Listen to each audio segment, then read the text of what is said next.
नमस्कार, आप देख रहे हैं ई-पेपर इंडिया। आइए नजर डालते हैं आज की खास खबरों पर। देश के प्रथम जनजातीय महिला द्रौपदी मुर्मू के 15वें राष्ट्रपति निर्वाचित होने पर पूरे देश के आदिवासी समाज में हर्ष का माहौल है। गुरुवार को द्रौपदी मुर्मू के राष्ट्रपति चुनाव में शानदार जीत पर शहर के आदिवासी समाज द्वारा खुशियां मनाई गई।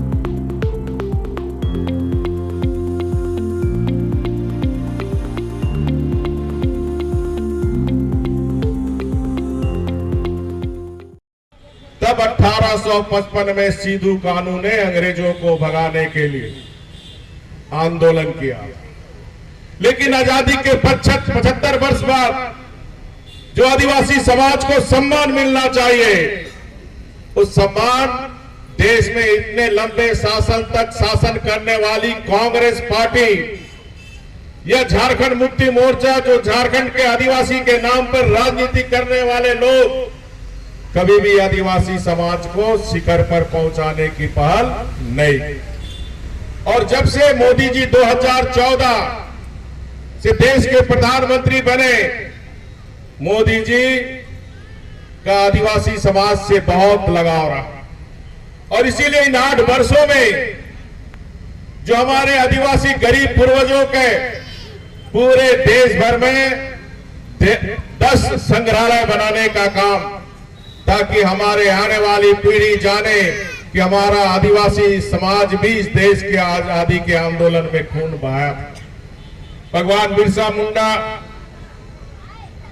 का पहली बार मोदी जी के शासन और जब हमारे 5 वर्ष की शासन थी, उस भगवान बिरसा मुंडा जेल को हम लोग ने संग्रहालय बनाने का काम किया और 2021 15 नवंबर को माननीय प्रधानमंत्री जी ने कोरोना काल के कारण वर्चुअल उसका उद्घाटन भी किया। और पहली बार पूरे देश में 15 नवंबर को भगवान बिरसा मुंडा जयंती को जनजाति गौरव दिवस बनाने का निर्णय मोदी जी ने।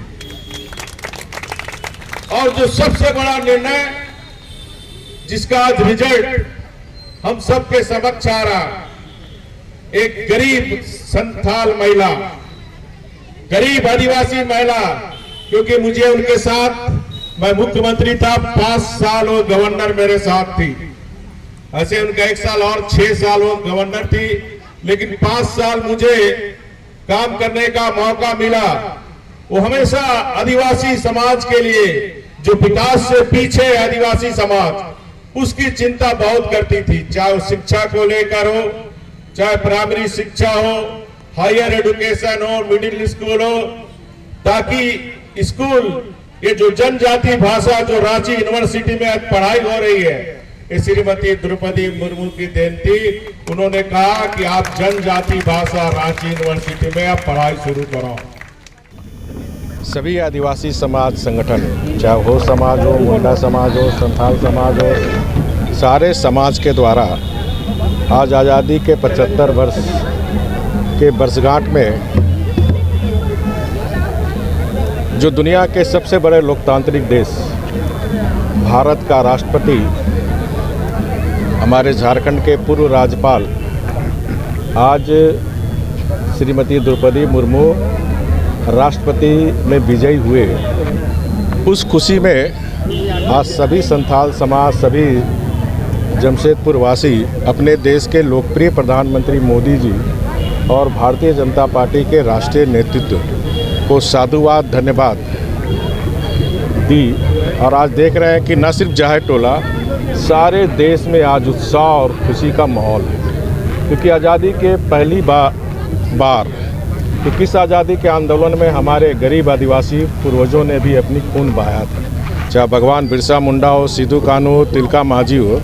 तो आज तक आज़ादी के बाद जो जनजाति समाज जिसने आज़ादी के आंदोलन में खून बहाया था, उनको सम्मान आज़ादी के बाद कांग्रेस पार्टी ने 50 साल राज की, अन्य क्षेत्रीय पार्टी भी राज की, लेकिन सम्मान नहीं दी। पहली बार मोदी जी ने हमारे जनजाति समाज की महिला को आज देश का प्रथम नागरिक बनाने का गौरव जो दिया, इसके लिए सिर्फ आदिवासी समाज नहीं, बल्कि पूरा देश आज गौरवान्वित महसूस कर रहा है। 2024 के चुनाव में इसका साथ ही साथ महिलाओं का आर्थिक सशक्तिकरण, महिलाएं नारी शक्ति को भी सशक्तिकरण का संदेश 2024 मोदी जी ने दी है। इसको आप चुनाव के दृष्टिकोण से ना जोड़े।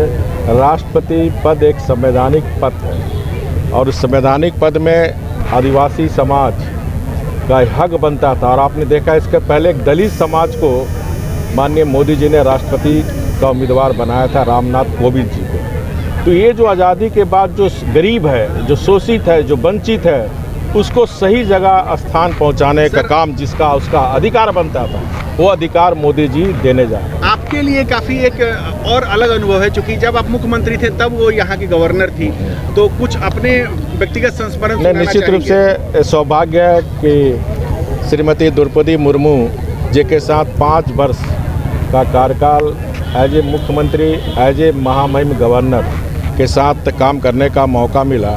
वो हमेशा, क्योंकि वो स्वयं एक शिक्षिका थी, तो शिक्षा पर उनका बहुत जोर था। ई पेपर इंडिया में आज के लिए बस इतना ही। कल हम फिर हाजिर होंगे नई खबरों के साथ।